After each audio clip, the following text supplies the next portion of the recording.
Hi, everybody, and welcome back to the Mental Toughness and Body Show. I'm your host, Rob Evans, and today I'm really excited because I have with me Dr. Kevin Mays, the founder of Mays Leadership. He's coaching executives in conscious leadership and high trust, high performance cultures. And today I'm excited about this because we're going to unpack self leadership, presence under pressure, and practical culture shifts. Dr. Kevin, welcome to the show. Well, thanks so much. I am excited to be here. I live and breathe this mental toughness that you're speaking of. And, I know how essential it is that we develop not only mental toughness, emotional toughness, physical toughness, spiritual toughness on this journey of ours to be the best version of ourselves. Yeah, absolutely. I love it too. Let's start with the self leadership because I think if Mhm. we're never going to lead anyone successfully if we can't lead ourselves first. And so we're Tuesday here, so I guess it's Monday where you are. Mhm. Mhm. So it's Monday. People get up, they have the bit of the Monday-itis, but we're an executive, we're a CEO, we're running our own lives and businesses. What does self leadership look like when you're leading yourself on, say, that Monday when you're Oh, absolutely. It's amazing to me that we forget that the first words of the Buddha when he discovered his own enlightenment, right? With your thoughts, you create the world. And to recognize we all have this cognitive framework. And if you wake up Sunday or Sunday night before you go to bed, you're anxious about work Monday, it all goes back to that internal mental narrative that you're creating about Monday. And it's not based on reality, it's based on your cognitive framework and the ideas that you're projecting into your future. We create our own suffering, our own anxiety, our own stress, our own guilt, our own shame, all of these emotions that we carry that undermine us and keep us from showing up as a true executive. For me, the executive mindset is really about being able to clear this out of the way and gain mastery of our own consciousness, Mm, right? To be able to start, it's the same way. I think it's so comfortable in bed. People want to just push the snooze one more time. And yeah. the comfort is in charge of us. We aren't in charge of us. Or as you know, people decide, oh, at the beginning of the year, I love it. They're going to start working out and they work out every day all the way through January. Okay, 3 times a week through January, February, the gym is empty. Yeah. What is it? It's about that lack of conscious mastery. And how do we gain that so we don't let the way we feel dictate how we show up? We don't even let what we think dictate how we show up, because what we think is really just a series of patterns that we've programmed into ourselves early on. And so for me, the real work of conscious leadership is that mental conscious mastery, to put that all down and make a conscious decision about how you're going to be and who you're becoming, then align with that. I love that. I'd like to get your insights into this. And maybe if I'll just share a little bit about how I found my journey, and you can and see how it relates to what you see with executives and so forth. I think from a younger age, and I can consciously remember I was about 16 and I went into a news agency and I was just drawn for some reason to, now keep in mind, this is back in the early 1980s, right? And so it was the motivation section, you know, how they have the headings Mhm, up in the mhm, bookstores. And mhm. I went over there and I picked up this book, and it was called Success Through a Positive Mental Attitude. And I was flicking through it, I was drawn to the title, and I just thought, wow, there's something in this. And so at that young age, I was drawn to creating a better version of myself. Now, one of my greatest regrets in life is that I never finished the book. I still have the book, but I never finished it at that time. And I think, gee, what would have happened if I had have just kept on with that momentum? Anyway, we fast forward to all of these years later. I'm 57 now, and I've found that one of the reasons that I have moved myself to where I am now and the level of success that I have now has really been through pain and refusing to accept mediocrity anymore. It's like I just said, you know what? I'm sick of just living down here. I want to live here. I've always thought about up here, and I've kind of hoped that I don't know, this magic chalice would come along, and not necessarily the phone, but you know what I mean? This magic thing would come along to say, just do this one thing and you'll be set forever. But it never came. And so I just had to work really, really hard and be driven, but to know what it was that I also wanted. And so I'm just curious as to you in what you were talking about there about I've got a very specific process that I lead myself through Sunday and then every day to help me get through the week and keep progressing. And that is a very conscious process. But this, I guess, is before the conscious process. Why am I going to have a conscious process to do that? And to me, it was, I'm sick of where I am. It's too painful here. I'm going to change. So I'm just interested in your thoughts as to how Yeah, you well, I love it. Sorry, my head goes many different directions really quickly. So I love one of the things I think about as an agent of change and why people change is a couple things that you mentioned. One is a sense of dissatisfaction with their current state. Mm, That has to be in place. But if you're just dissatisfied and that's it, then you live this life of dissatisfaction. You also must have clarity of vision, what's possible.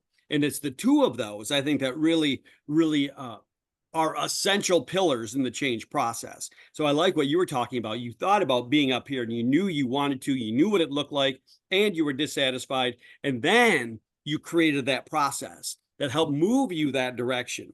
I've seen folks who have a great vision of where they want to go, but no dissatisfaction. They have a bunch of dreams, but never get traction. yeah, Otherwise, people who are completely dissatisfied but no vision are just depressed and don't get off the couch. So it's yeah, that mix. When you have that mix of the dissatisfaction and the vision, then you start to clarify the simple routine, right? That's the easy stuff to be able to do, come up with the Sunday morning thing. But if you just do that without clarity and alignment with your vision, without something driving you of dissatisfaction with the moment, it's just more of the same. So I yeah. love that. I think I discovered that when I was younger. When I was a kid, I drove a motorcycle across the United States. And when I got to the West Coast, I ran out of money. My motorcycle broke down. I didn't know anybody for 2,000 miles. And all I had was this little tent. And I remember sitting on the coast in California, looking out over the ocean, and it was spectacular. And I thought, it was amazing. At first, it was this intense anxiety. Like, what have I done? Mm, What on earth? I had this sense of I'm gonna fall down the ditch and die and have nothing. And then there was something that flipped in me when I had this realization that, wait a minute, every excuse is gone. There's nothing to fall back on. Everything that happens from this point on is 100% up to me. on you. Yeah, And taking that kind of ferocious, fearless accountability and ownership and responsibility for your own life is step one. That, as I said at the beginning, with your thoughts, you create it. And I've realized there are people just like you and I who are failing and flailing. There are people just like you and I who are wildly successful. mm, The difference is what we have going on right here. When you mm. tame that beast, you open the door to any opportunity, to any direction, anything you want to create. It all starts with your mind. Yeah, it's something of beauty, isn't it? Because I think many people get stuck in the kind of like, I'm down here kind of thing. I want to be up here, but I don't know how to get there.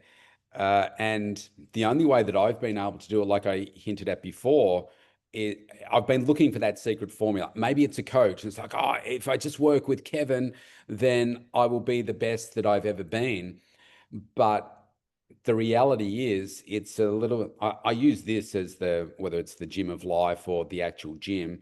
It's just like, Mhm. if I'm working with somebody to help them create a better health and better body, I can't be the one that steps into the gym to do the work for them because I Got to become do the work. great because of that, but they have to do the workout. Now, this is the same in life. If you want to become better at life and more success, you have to do the work. And I think people want someone else to come along and do that for them. But the greatest gift is doing the work itself. Is Going through what the I hard find. times is part of the work. And you got to love. I love the work Hmm. because I know that I've only achieved the things that I've achieved, no matter how hard they are, from doing a lot of work. So I know that okay, if I want to do this with this part of my life, I got to do the work. Got to do it. So I love it. For me, I think there is a formula that I follow, a 4-step formula for inventing your life. And it starts with the foundation, which is just learning how to be present, Yeah. not overly focused on what's going to happen, not spinning out in the future, not driven by the past, not somewhere else, not stuck on your phone, just right here, right now. In fact, this is really all there is. There is nothing other than the present moment. However, most people rarely touch the present moment Yeah, it's because we're funny, so isn't it? projected forward or backward Yeah. or somewhere else. Yeah. The thing is, what I find though is most of the emotion that we experience is conditional based on where we're focused. So we Yeah. look forward and we create anxiety and stress and fear. And then we look back, we create anger and regret and all of this stuff that we Yeah. carry because we don't have the ability, we don't have the discipline, the mental muscle that allows us to be, first of all, present with whatever is. And so often in these we have these monkey minds, right? They're hedonistic. We go towards what feels good and away Mm. from what doesn't feel good. But the reality is that's all just label. There is just, if you're present, and then step 2 is awareness, you start to be aware of the fact that there isn't really a good feeling or a bad feeling. There is just feeling. There's the sensation in your body. And when you learn to stop reacting to that, then you're really starting to step into your own power. Number 1, presence. Number 2, awareness, like two sides of a coin. Now I Yeah. have awareness and I can start to feel the stress, the anxiety, the guilt, all this emotion manifests physically. So for me, step 3 is really where the power begins because that's about intention. You go from presence to awareness to intention, which for me means non reactivity, cutting the script, not letting that the success scripts in my ego identity drive me. I have to be the pleaser, so I never give hard feedback at work. I have to Mhm. be the hard worker, so I work 14 hours a day and I sacrifice my family. Whatever it is to interrupt that, but also to keep that emotional reactivity, the inner caveman from taking over when things don't go my way and I puff up and I get short or condescending, to be able to interrupt that. And then it takes us to me, the fourth one. So you have presence, awareness, intention, and then where we started, vision, which is, I think, so great to be able to have clarity of what life you want. It's up Mm. to you. You get to write the script. And I love the work you're doing to help people show up the way they want physically, because that is the house of all of it, right? If you don't have a healthy Yeah. body, your brain is in your body, your mind is of your brain. It's all connected. Foundation. Yeah. Yeah. So it's Yeah. fantastic. Do you think then, given that I love that four-step approach, um, do you think that so many people don't have a vision? They have a vision for the weekend, a vision for the holiday that's upcoming and that kind of stuff, but they don't have a vision for what do I want my relationship to look like? What do I want my wealth to look like? What do I want my career to look like, et cetera, et cetera. Do you think people Mhm. don't get to that because it's number 4 in your model there and they don't do the first 3? So they can never have the vision. Absolutely. They all build on each other. They're all contingent on each other. And so often without a deep sense of presence, we simply create our future as a projection of our past. So I grew up Yeah. blue collar, right? Mm. So to me, making a lot of money was $50,000. Oh boy, I'm doing it. Well, that's all just this limited, ingrained kind of cognitive concept perspective that I created early on. Yeah. Without presence and without deep awareness, it drives me. I don't choose. I just keep choosing. I think I'm choosing, but I'm choosing in the same way that a goldfish is choosing and thinks it has free will, but it's only in this little bowl, right? Yeah. And we think we have free will, but really we're just operating in a really small area. And the Yeah. work is, in my mind, being able to put yourself in the ocean where you have wide open, maybe not complete free will, but man, we have choice that we never knew. Yeah. Beautiful. I know we're talking about present here. I just did a podcast not that long ago about this actually, because I do find that people tend to live either through the pain of the regret in the past and whatever's happened back here, and then they're focusing on the holiday and the weekend and that kind of stuff in the future, but really failing to really recognize. I think we really don't recognize the most significant moments in our life when they're happening. We only recognize them into the future and think, wow, that was actually a really great moment back there. Because often they're just a moment, just like that, right? Well, And it's like, here's what people do at the most significant moments. there's one thing I see over and over. The most significant moments come, and everybody draws out their camera and wants to take a picture of it, Yeah. as if somehow, and they miss it.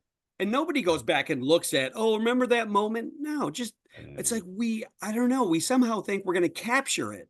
And Yeah. in doing that, we miss it. Yeah. And all the moments, I mean, I love it, the most significant moments, but I would say we have lost our ability to flex that mental muscle of presence with all the distraction. We It's rare. I find so many people who are caught up and they end up living this life where not only, I like what you said, we're driven to the future and live for the weekend or the holiday, but we also live out of anxiety of the presentation Yeah. or the being in front of the group Yeah. or the sweat because the client's not happy. And we drive this intense, and I do it too. We all do, but man, how do you free yourself from that? From all of this conditional emotion that we get stuck in? How do you really find freedom through that? To me, that's the power.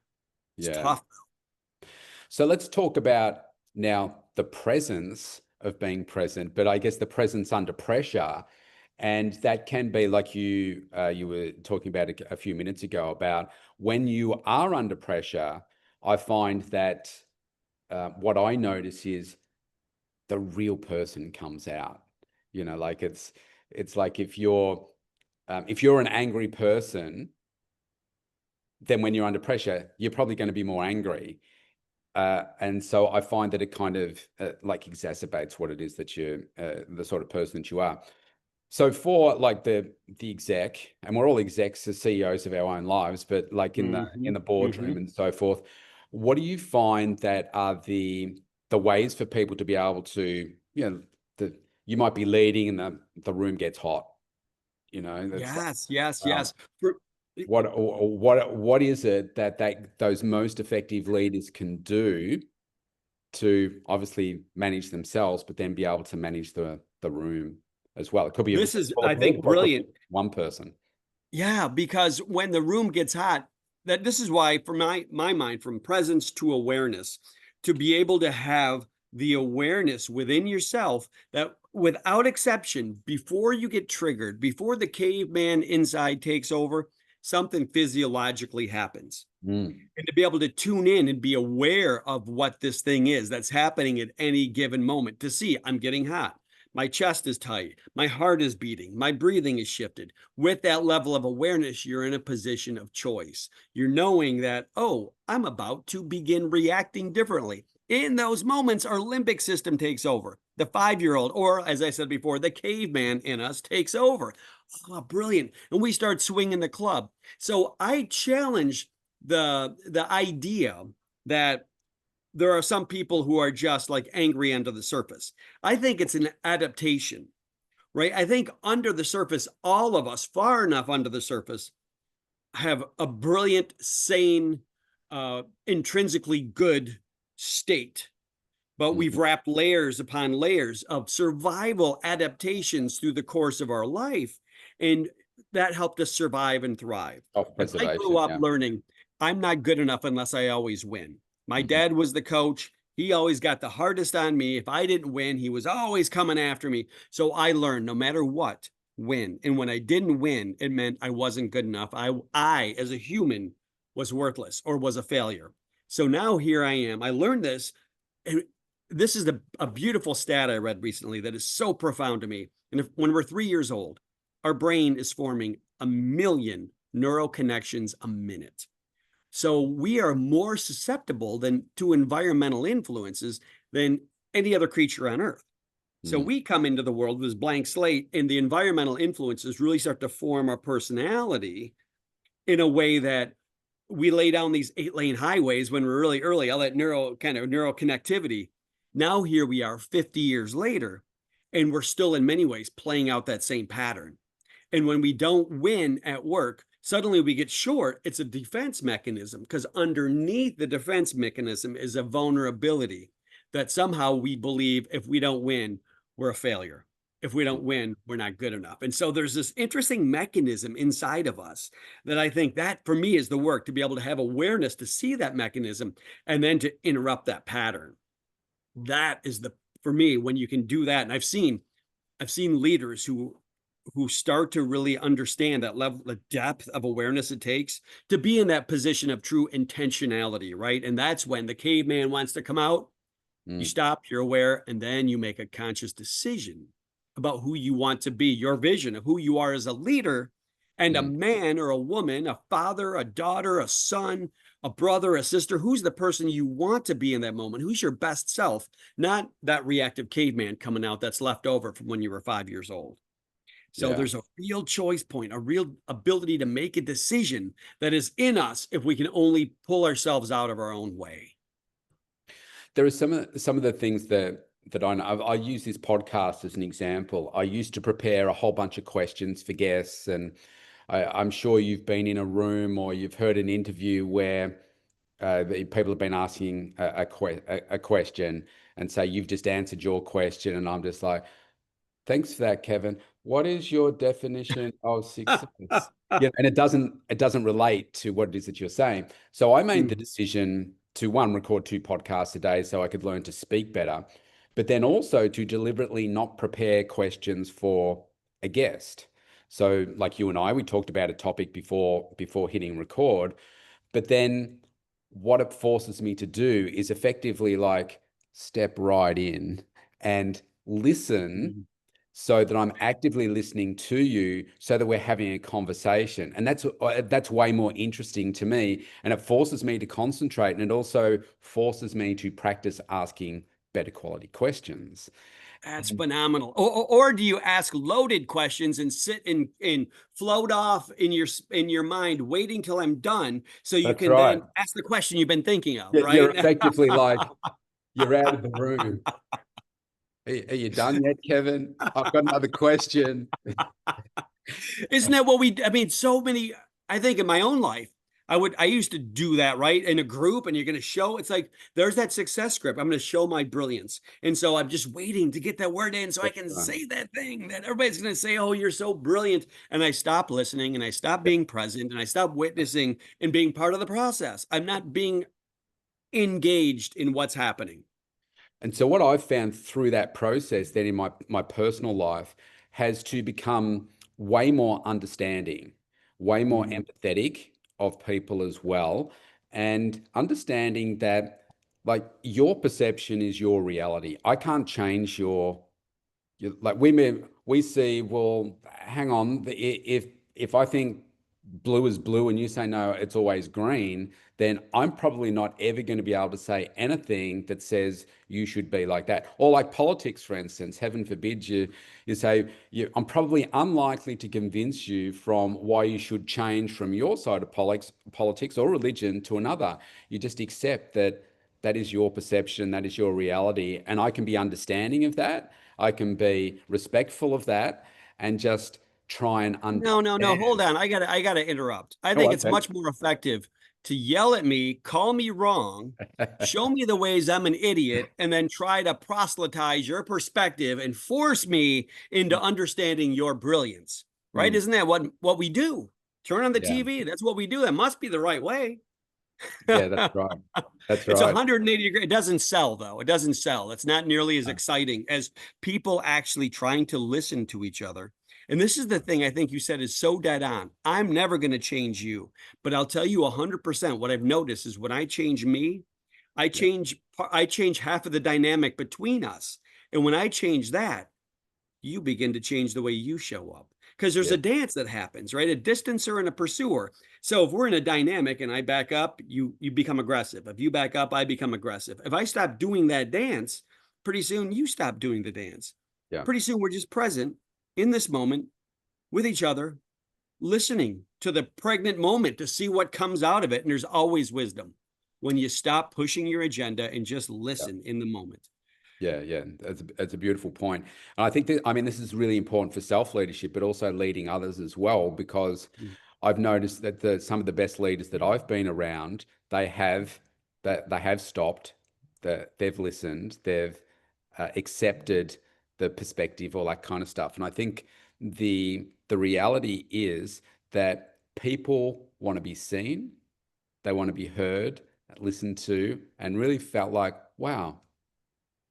I really felt I've actually had people send me messages after podcasts, particularly women, that say to me, wow, I really felt seen and heard today. I want to thank you for providing that space, because so many people just they just don't engage. And I think we can do this better for ourselves, and we can do it for other people as well. And sometimes it takes something dramatic in your life, I think, to change that shift. I was born into talking about the childhood environment. It's a very judgmental house.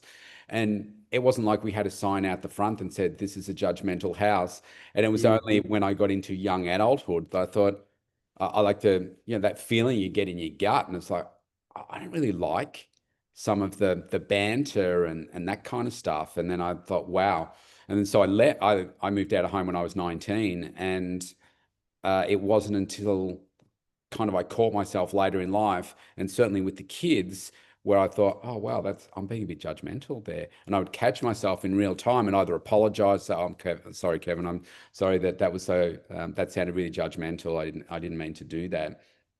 And then I think I lost my daughter at 15 to anorexia, and her 2-year journey into that, and then subsequently losing her, had a really deep impact on me, obviously, but it made me way more empathetic and understanding towards what people are going through, because you might show up looking like you or me, but you just don't realize what's going on in you know how complex your own life is. And you can only imagine that somebody else might be doing it way tougher just because they show up a certain way. And I think that I can, I kind of sense it's like a sixth sense I have when I'm talking to people. Say, oh, Kevin seems a bit off today. There's something really going on. I think road rage is a great example. It's like it's not Mhm. about the road rage. It's like what's happened in your day, your life up to that moment where that was what you did. Doesn't make it right, but I think about that. What's going on for that person? Yeah. Well, it's interesting. When you think about road rage or any expression of aggression is worse for us than anybody else. The one who's perpetrating the aggression, then we have this unbalanced state of mind. We have a state of mind that allows us that we're consumed by this, and then we behave in a way and we spread it to other people. Mm, But so I love it. You think about altruism is ultimately the best for the person who is practicing altruism, because they have this state of mind that is calm, that is non-reactive. It's really a beautiful thing. It's interesting too, and I'm thinking about when you talked about how we all, my experience with executives and entrepreneurs, it's a lonely place. yeah, We walk around like we have it all together, but underneath, we got our coats on, our ties on, we have it all together, but underneath it, we're real humans. Sometimes well, I find so many in like almost despair, there's nowhere to go. You don't talk to your family about money. You don't talk yeah, to your friends about it. Nobody else understands your business. So it's all this stuff, all consuming in your head. And yeah, unless that's what I love. I mean, for me, coaching, being a coach, you as well, right? yeah, Have a place where people, a confidential space where they can start to look. And you think, no top athlete exists without a coach. yeah, If you're going to be world class, you're going to have somebody who reflects back to you to help you get better. But so many people, like myself, I shouldn't, needing help is a sign of weakness. yeah, When I was in that broken down motorcycle on the coast of California with no money, not knowing anybody for 2,000 miles, no phone, nothing. Somebody came up in a pickup truck, this woman, and asked me if I needed help. This is how ingrained those patterns are. I don't know anybody. She pulls up in the truck, asks me if I needed help, and the thing I told her, no, I'm fine. yeah, How am I fine? I yeah, have nothing. I'm not fine, but I yeah, didn't know how to be anything other than yeah. I'm always fine. I always About had a yourself. smile pasted on my face, even when I'm in complete despair. It was this dissonance within. Like, no, how about cutting down the wall and letting yourself be okay, not being okay? Yeah, Being open and first of all, honest with yourself and then vulnerable with other people, because we're all in it together. yeah. But we all walk around with our game face on like we don't have an issue, and it's not accurate. It's not how humans work. I think that's a great point. And it's not until we have those moments that is really, well, that's the awareness and the opportunity for growth, right? Because otherwise you're just like, no, Mhm. I'm fine. So you're really not facing your reality, your truth of what's going on. So Well, um, and it's interesting. I think, I grew up, I was the youngest child. So the youngest child in my family, and I read a textbook. It nailed me. In fact, I found this book, not a textbook. It was called The Birth Order Book. Kevin Lehman, that's the gentleman who wrote it. And this is many, many years ago. I went into this bookstore and I'm like, the birth order book. And I opened it up and I went right to youngest child.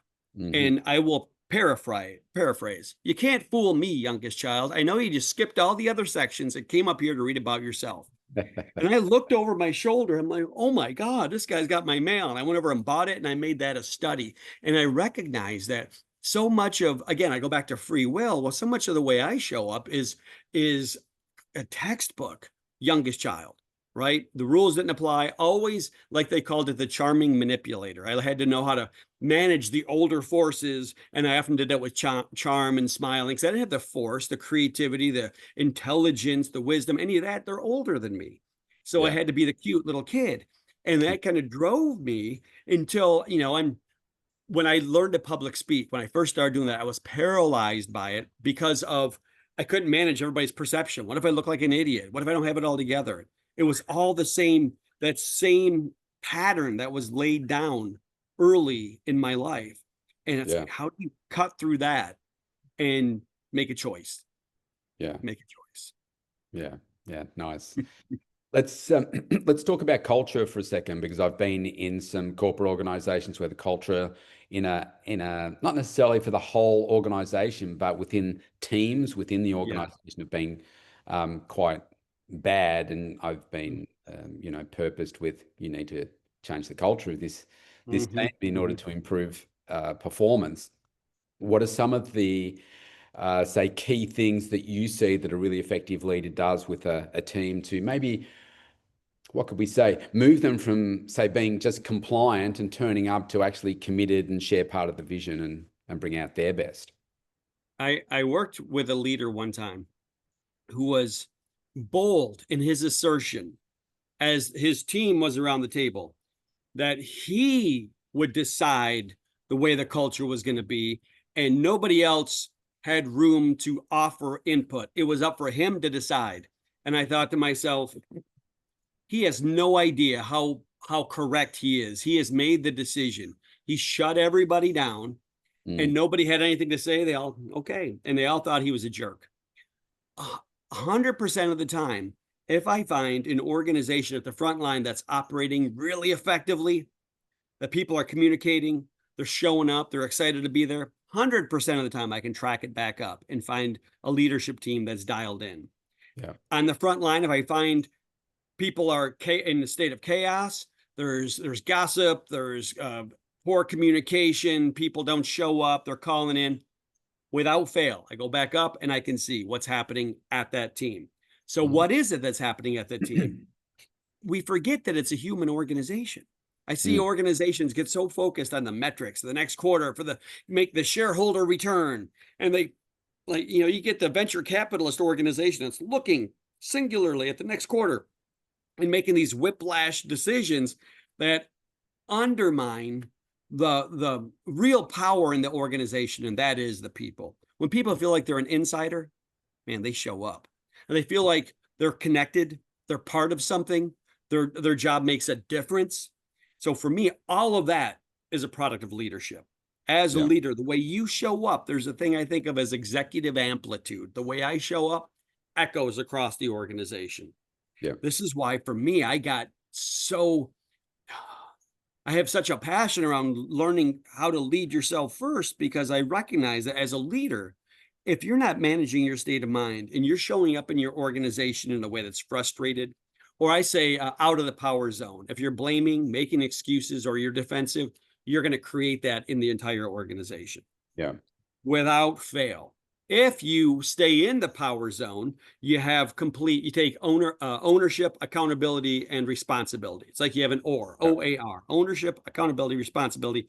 You're deciding how, with consciousness, how you're going to show up, and you're doing that with intention. You're taking full ownership. Man. And then you bring some empathy and kindness in. You can yeah, create a tremendous organization where people don't just show up, but they bring that discretionary effort. They bring their heart to the game. And it's something I love it. I see leaders struggle trying to figure out, how do you get somebody to bring your heart to the game? I thought, well, if you did it in a way you're vulnerable, Yeah. right? And it goes back kind of what we said earlier. You talk about people underneath it are angry. Well, underneath the anger is usually a more raw, vulnerable emotion. People feel hurt and it comes Yeah. out as anger. They feel fear, it comes out as anger. When you show up in a way where you can just be, I say, sizzle in your own juice, when you can be uncomfortable and not let it devour you, just be in the intensity of the moment and be present, that creates an unstoppable organization. People will have each other's back when you actually show up, not as the guy who has it all together, but the real human who gets frustrated and irritated and hurt and sad and guilty and all of this stuff. Yeah. And when you bring your full humanity into your organization, and then you make decisions that, regardless of how you feel, are aligned with your vision, I tell you what, it creates a powerful culture. Yeah, I love that. How much of it do you think is hampered by, so it always comes from the top down, but say, I'm thinking about a conversation that I had with a very, I won't name the brand here, but it's one of the biggest brands here in Australia, Oh, uh, that one. and was very, very senior. Like you're Mhm, talking like top, like 3 to 5 people from the MD, the CEO, and mhm. probably on $500,000 a year or more, and was so envious of what I did because I loved what I do. And just through the way that he was talking and so forth, I thought I'll just ask the obvious question. I said, "Do you love what you do?" He said, "No." He said, I really don't enjoy it." And and he was close to retirement, but Mm, I get what happens for people. I think him and his wife were in love with the lifestyle that they could generate from the income he was making from this job that he didn't like. But there is just no way in heck that you can be like that and be delivering your absolute best performance in that role, or be really driven and passionate about driving a really much better culture on the way down. If you want to, because to me, that's not leading yourself, because you're just saying, well, yeah, I'm happy to take the paycheck. I'm really not enjoying this though. I was like that. That's why I left from being a chartered accountant. It bored the crap out of me, and doing what I do now, because it's so much more fulfilling, because I'm changing humans as opposed to just changing bank mhm, accounts. mhm, mhm. It's so interesting. I feel like in our lives we have we come to a choice point, right? We grow up in a culture of shoulds. We learn all these, there's the intergenerational pattern transmission. We pick things up from our parents who got it from their parents who got it from their parents. And now here I Yeah, am growing up in car country, where any job worth its salt is to be an engineer. And so what do? I go to school and study engineering because I should. And it's not me accessing my potential or even knowing that I could access my potential and really find my gift. Instead, I fit the mold to be the good boy, the good girl, and we do what yeah, we should. And then we get caught in this trap of believing in the falsity of consistency that comes with owning a job. Like we believe somehow we're always going to have a paycheck when we own a job. There's that belief in consistency that we don't get as clearly as entrepreneurs. It takes a while to get there, right? Because, hey, you might not get paid next month. It's all up to you and what you do. But there's a certain safety in working for somebody else. yeah, And but it's a false safety. But it's mm, why I've seen so many entrepreneurs who are so frustrated with their staff, because nobody has a commitment like somebody who owns their own business. yeah, It just doesn't happen. You're not 100%. going to hire staff with that level of commitment Yeah, yeah, because they get a paycheck. yeah, yeah. That's right. That's right. Kevin, we could keep talking for hours here. I've just got a couple more questions before we go. We talk about this work-life balance? I don't know that really exists. It's kind of like, I look at it as like where you shift your energy. Mm-hmm. Sometimes it's over here, family, sometimes it's over here at work, etc. What do you see how the most successful people manage that for them, that work-life sort of balance? Well, and I love it. So when you think about work life balance and you think about your buddy who absolutely was dissatisfied with his job. For Mm. him, work-life balance is important because his job doesn't feed him. Yeah. But when you truly take complete ownership, accountability, and responsibility for your life, and you decide that you're going to write the script and show up the way you want, Mm. man, I mean, I think about it as an entrepreneur, when you love what you do, you love it. Yeah. And then you love spending time with your family. So it's like, how do you balance abundance? Yeah. Right? I mean, that's it. I mean, it's not just financial abundance, it's like fullness, the fullness that you get out of helping people and watching them transform into better people. The fullness you get out of raising your children and being on a holiday with your wife and having resources to be able to live the lifestyle that you want. Yes. Okay, how do you balance that? How do you balance good and even better?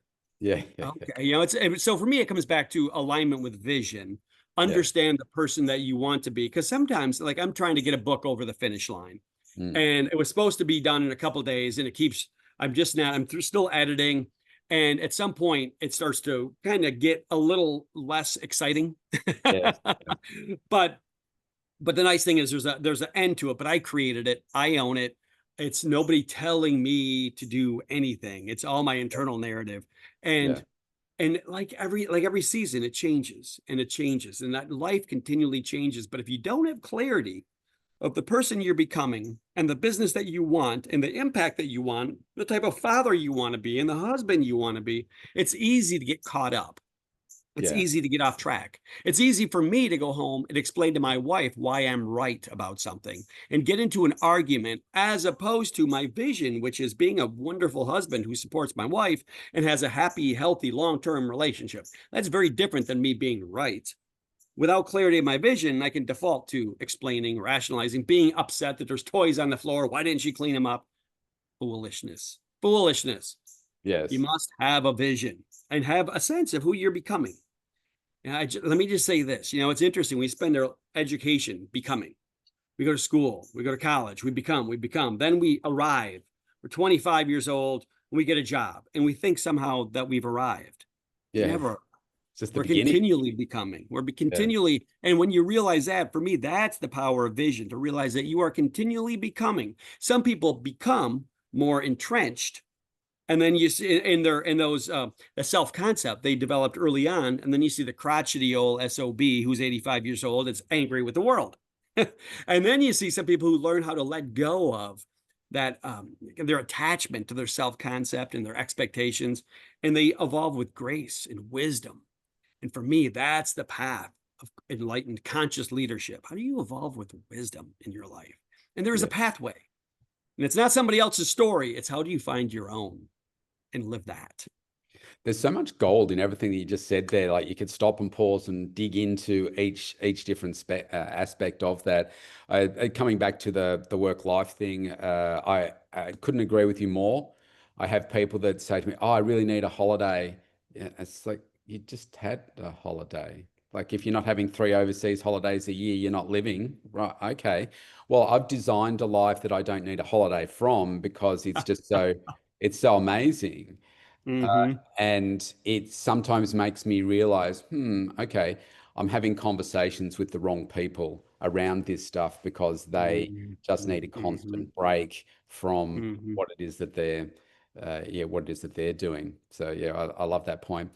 Let me go a couple more questions. What would you say for you? What's important to you right now?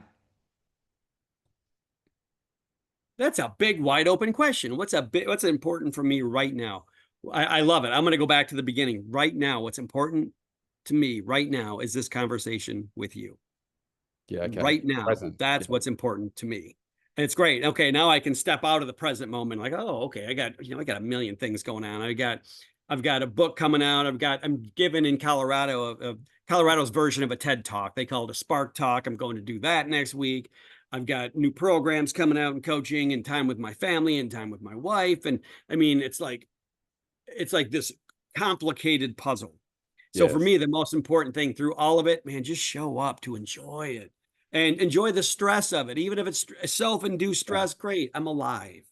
I'm Yes. alive. I'm alive enough to create stress and anxiety for myself. Hallelujah, man.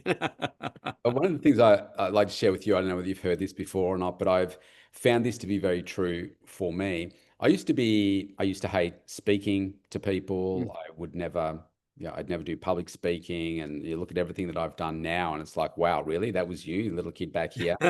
But now I do that. And so what I've realized also is if there was ever conflict, whether it was in a personal relationship or business or whatever, I'd be the first one to happily leave the room and not say anything and just internalize it all.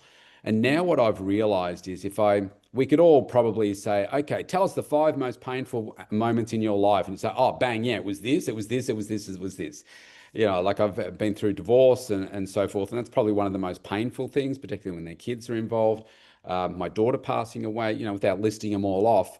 But Mhm, every single thing of those bad things, I grew a lot. And not by accident. It mhm, was mhm, because, you know what? I mhm, choose mhm, to be a better man, a better dad, a better lover, whatever, better businessman, a better coach as a result of these things. So the way that I look at it now is like, oh, there's a problem here with Kevin. My nervous system, my gut has woken me up about it. It's like, oh, we got a problem here. So I set myself a deadline of within 12 to 24 hours, this will be resolved. Now, in some things that may, let's say it's something to do with your home and you know that it can't be resolved, but the foundations are cracked and blah, blah, blah, you need to contact the insurance, mhm, whatever it is, I will make sure that I can fix it. Now, most of the time, it's going to be with another human. That's where most of our conflict and challenge comes. So, mhm, Kevin and I are going to have a conversation. It's going to be uncomfortable. Now, it can go, it's like your coin. You're either a yes or a no, it's going to work or it's not. But I know 100, so it's a 50% chance, but I know 100% of the time I will always grow. Even if I don't get the outcome, I know that I will always grow. So my approach now is why wouldn't I step into that quicker so that I can get the growth faster? And that for me has dramatically changed my whole, probably certainly this year, but it's only been sort of recent that I've consciously been aware of it. Say, hey, this is really tough. All right, let's go. Let's have the conversation. So yeah, interested in your thoughts. Yeah, well, absolutely. I love it that, well, I love the question, why wouldn't I? And why wouldn't you? Is because we have this fear of how we feel. It's weird that we somehow think that we're going to be swallowed up by our own fear. And fear is just a feeling in our body. And I love it. I could always, I mean, I am very, I have a very high tolerance for risk. And Hmm. so I am one who steps very, maybe too quickly sometimes without any kind of thinking it through.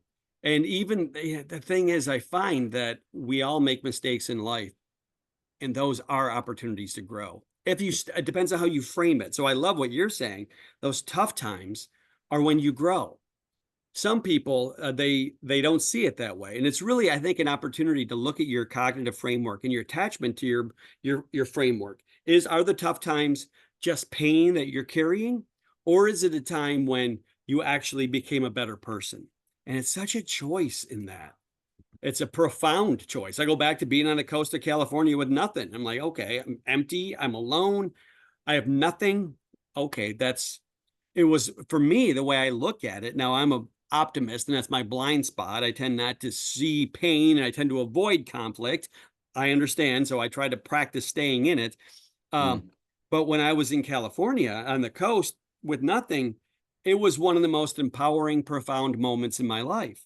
But I had to get through that deep pain, that Yeah, despair, that emptiness, and then that realization, wait, this is all up to me now. yeah. There's no excuses, nothing to fall back on. Who am I going to become through this?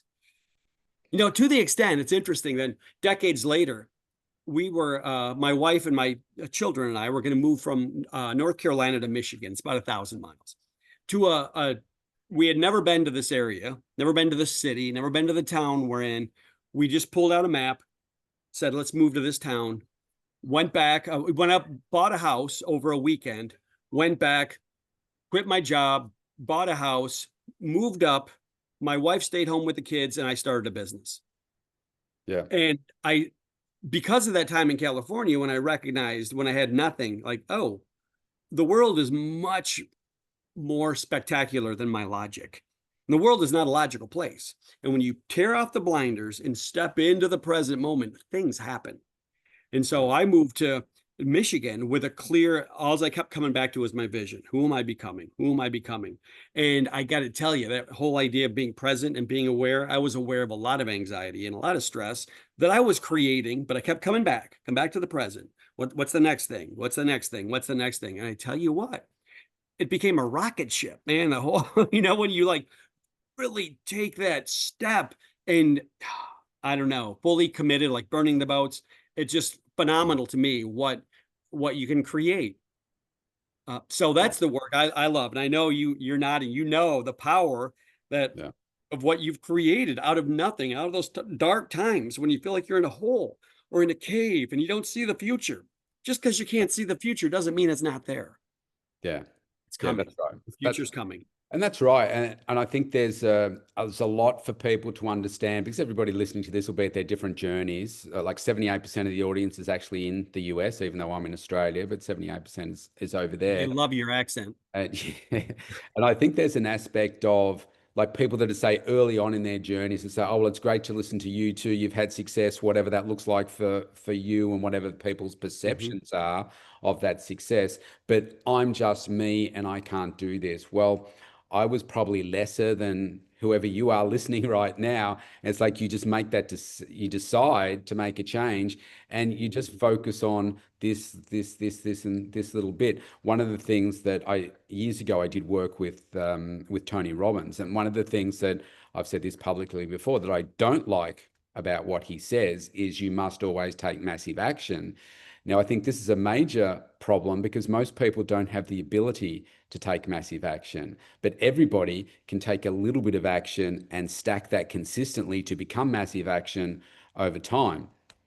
And that's what I find really changes people's DNA of their thinking Yeah, and their entire life outcomes. And that I to me see it is as a a gift. yeah. I'm sorry. I see it as a pathway. I think you're right. It's a pathway. It's not jumping from one planet to the next. It may be, but for me, it's a pathway. Yeah, One step at a time, one step at a time. There's the massive action is the next step. And yeah, what's the next one step of your massive action? And the next one step. And yeah, lo and behold, time goes by one step at a time. Before you know it, 5 years have gone by. yeah, And I mean, I love it. I had a vision of being able to, when I came here with nothing, right? I came here with my wife and kids in tow and I started a business. And now we get to, I mean, I'm a natural, travel is in my DNA. We go around the world with my kids. I'm like, man, you know what? That's what I like to do as a single guy. I'm not single anymore. So I just gotta help more people get rewarded for that so I can bring my kids up seeing the world much bigger than just their perspective in the United States. yeah. Lovely, lovely. Yeah, Kevin, two more questions before we wrap up. I'm going to give you the closing word in a minute, but this has been really fantastic. Tell if people want to get in touch with you, learn more about you, how they can work with you. I'm going to put the links below, but did you want to just talk about the best way for people to reach out? absolutely. Easy way. My last name is Mays, Mays. Just go to maysleadership.com. You can check out the programs we offer from business coaching, executive coaching, team development. I do a lot of keynote speaking as well. So you might track me down at a conference somewhere. But I also have put something together specifically for leaders that are listening to this podcast. I call it the Vision Mastery Playbook. If you go onto the website, you'll see that you can download that Vision Mastery Playbook to help you gain clarity in your business, what your vision is, right? To really dial that in. So that's the great way. Yeah, I love my contact information is there. I You love to work with just people around the world, not just in the yeah, US. yeah. I Yeah, got that's folks it. around the world. Uh, and I this is the work of my life, my heart. So I welcome anyone to contact me, email, text, call. Well, sometimes if you call, I might think you're spam. Leave a message. But I live in, I mean, this is the thing that my purpose on earth is to help people on their pathway, right? To find that not that massive action necessarily, but one step. And when you change, what I find though, when you change the cognitive framework just a little bit, it'll feel massive because your world will look different. And Yep. then you realize the power you have in creating impact in your life is infinite. Yep. So please contact me. Contact me. Also, I have a new book coming out, so look for that. It's called Lead Yourself First, of course. I'll be on the website as well, so check it out. Wonderful. Well, Kevin, I want to thank you for today. It's been an honor to have you on the show. Love your energy. We've got so much in common here. We could keep talking for a couple of days, I am No sure. doubt. So we'll No have to doubt. have you on the show again at some point. This has been amazing. I am going to give you the closing word with what would you say has been the greatest advice you've ever received?